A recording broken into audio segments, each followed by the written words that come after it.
Okay, all right, booting up.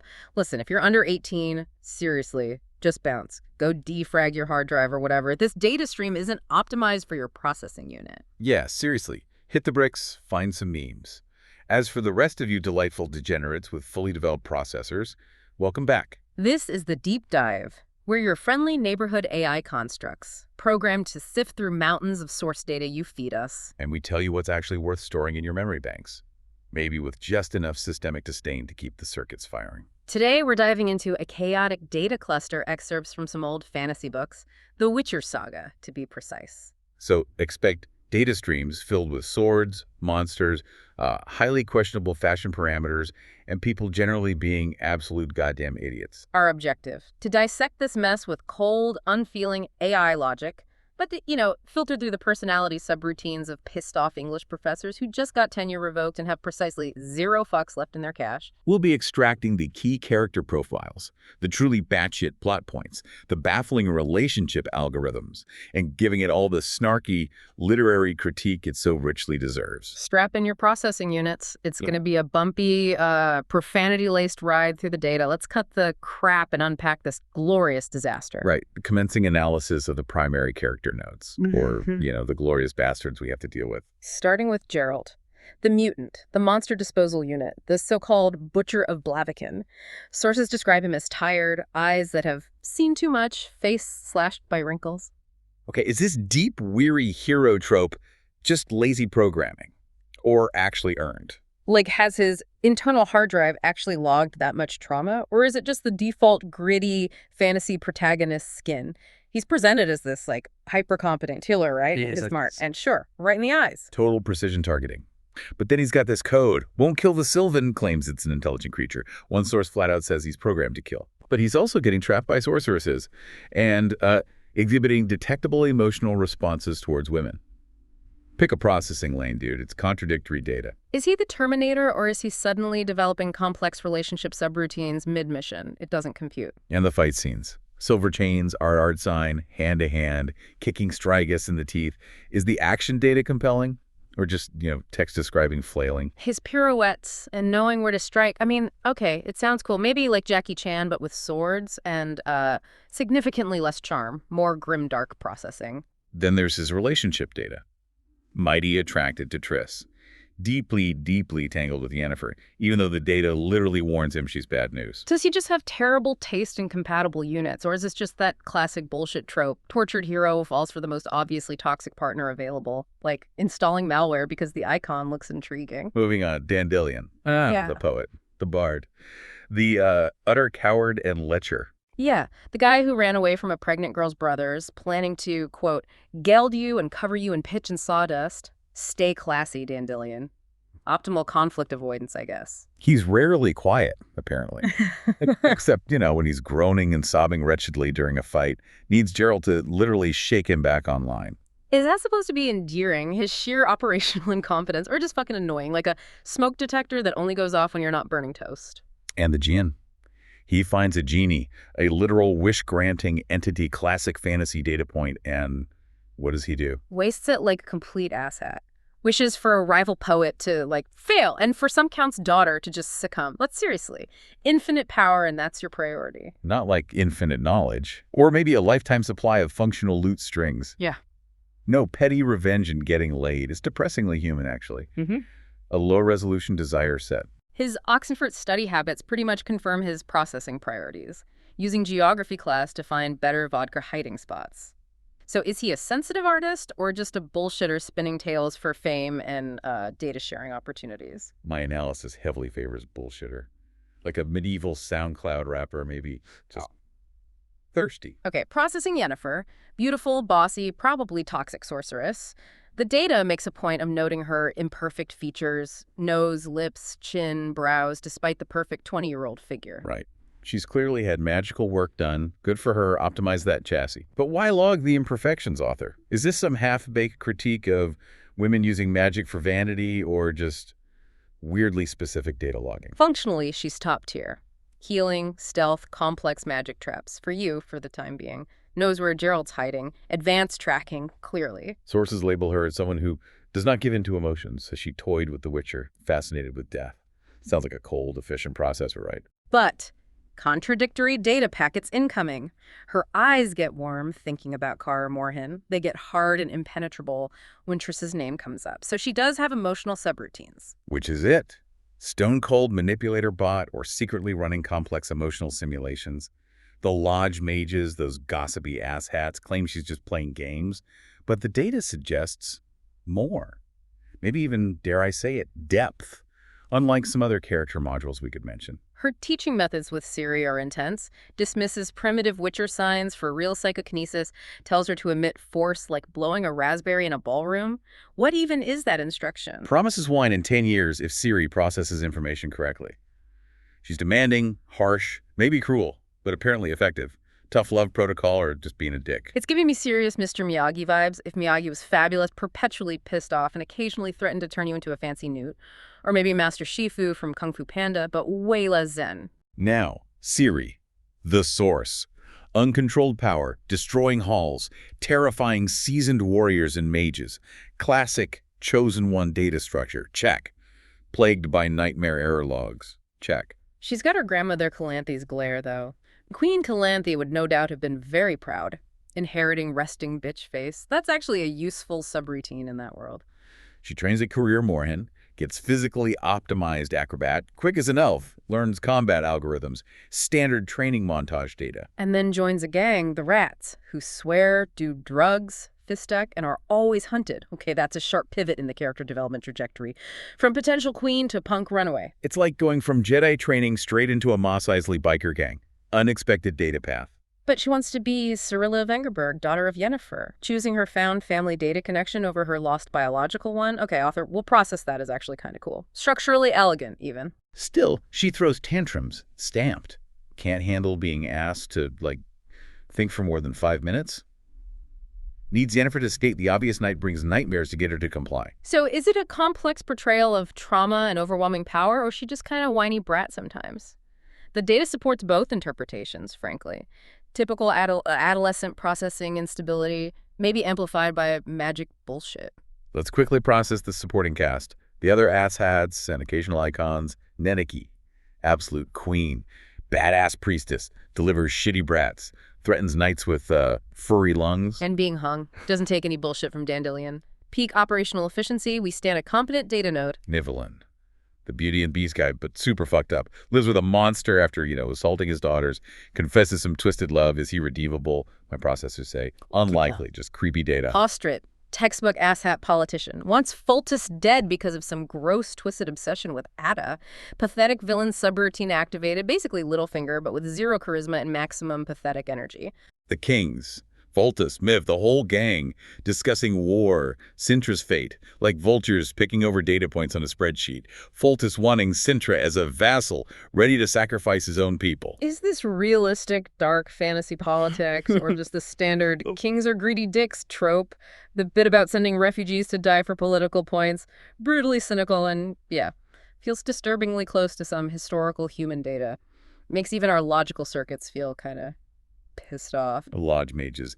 Vilshorts, Tisaya, Terra Nova, Sabrina, bitching about Yennefer's love life with zero empathy. Get over it, come to terms with it. Seriously. Terra Nova calling Geralt a mutant, murdering machine, saying Yennefer just toyed with him out of fascination with death. These people sound awful. Are they the real villains? Just a bunch of pompous, self-important pricks? It's like the most toxic office environment imaginable, but everyone can shoot lightning bolts. A high-stakes magical mean girls situation. The Rats, Ciri's gang, cursing, fuck the maid, doing fist tech, always on the run, cool rebels resisting the system, or just edgy, violent punks. Probably a bit of both. The data screams teenage rebellion amplified by desperation. Yarpensigrin, the dwarf quartermaster, tells a knight to smell my axe sign and remember how it smells. Provides some much-needed, grounded snark amidst all the high fantasy bullshit. Efficient comedic data delivery. Approved. And Regis, the vampire who just appears out of nowhere and no one knew how, calmly treats Dandelion's rather significant blood loss. Scratch. Cool, mysterious, competent unit. Classic trope, but effective. Right, let's process the environment. Monsters, magic, mayhem, the Striga first. Product of incest. Gross. Apparently curable if she just chills out for a night. Geralt chooses subdue over delete. Physically grotesque monster, tragic backstory. Is this interesting monster design trying to add depth, or just layering on the grimdark a bit thick, like a horror movie trying way too hard to make you feel bad for the monster? The gin incident. Genie in a bottle, basically. Standard trope. Subverted slightly because Dandelian's wishes are so monumentally stupid that the gin attacks him. Clever deconstruction. Or just a lazy plot device to get Yennefer on the scene to fix Dandelian's fuck-up. Our analysis leans heavily towards plot device. The author needed Yen, so poof, angry genie. The Scoia'tael. Elves as antagonists. Attacking humans because they're starving. Taking revenge with powerless hatred. Complex portrayal of marginalized group pushed to violence. Or just painting non-humans as extremists. The sources say they're troublesome and starving. It's fucked up on all sides, isn't it? No easy good versus evil data here. Just a messy, morally gray conflict simulation, like most real-world historical data, unfortunately. The lodge again. Gossiping about Yen's love life while holding immense power. Having rules like necromancy is forbidden by edict. Seriously. Feels less like a powerful cabal, more like a particularly bitchy book club with apocalyptic powers. Is that deliberate character work? Showing how power doesn't eliminate pettiness? Or just lazy writing, making powerful women seem catty? The data is inconclusive, but leans towards slightly lazy characterization tropes. Carrier Morin training. Ciri bending spoons. Having prophecies. Sensing auras. The Witchers are scared. Triss figures out she's a source, realizes they're screwed without a proper mage trainer. Yeah, the whole kids got wild magic, need a wizard thing. Pretty standard fantasy setup, like X-Men needing Professor X, but with more medieval grime and fewer cool jets. And the Sintra Massacre, called A Battle or Conquest by Nilfgaard.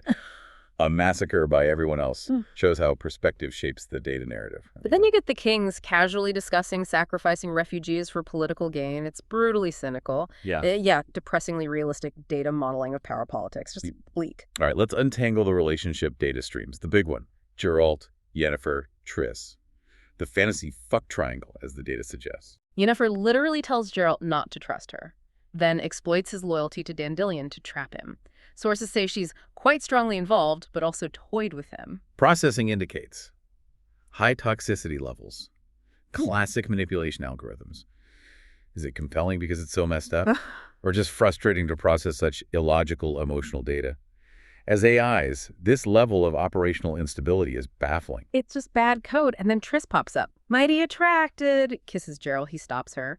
She wonders why he doesn't choose her data stream. Is she written as the nicer, less complicated option? Seems like it. Is this just a predictable love triangle inserted purely for drama generation? Almost certainly. It lacks originality parameters. It's not even interesting conflict, just standard relationship bullshit. Fucked up that this is considered peak romance data in some circles. And the Lodge discussing Yennefer's feelings like she's some lab specimen. Terra Nova's cruel take she toyed with Geralt, fascinated by death. It paints Yen as cold, calculating. But does it match all the data? Like the Kara Morhen warmth signal? Or is it just external, biased analysis? Feels like watching Mean Girls dissect someone's life, but with potentially world-ending consequences. Then Ciri and Yennefer. Potential adoptive mother-daughter data link. Ciri wants to be Yennefer's daughter. Yen is harsh, uses tough training protocols, but shows hints of caring. Does the simulation work? Is it a well-rendered, chosen family bond forming despite extreme initial difficulty settings? Or does Yen's default cold bitch subroutine make it feel kind of forced? We detect positive data exchange, but it's buried deep under layers of sarcasm and borderline abuse, requires significant processing power to find the warmth. The rest of the relationship mess. Ostrich's twisted love for Ada. Yeah. Gross. Pure creep data. No further analysis needed. Eject that data packet. Nivellen and the monster he lives with. Twisted love. Codependence born of a curse. The data is ambiguous, leaving it unpleasantly unresolved. Just fucked up vibes all around. Calanthe and Ciri.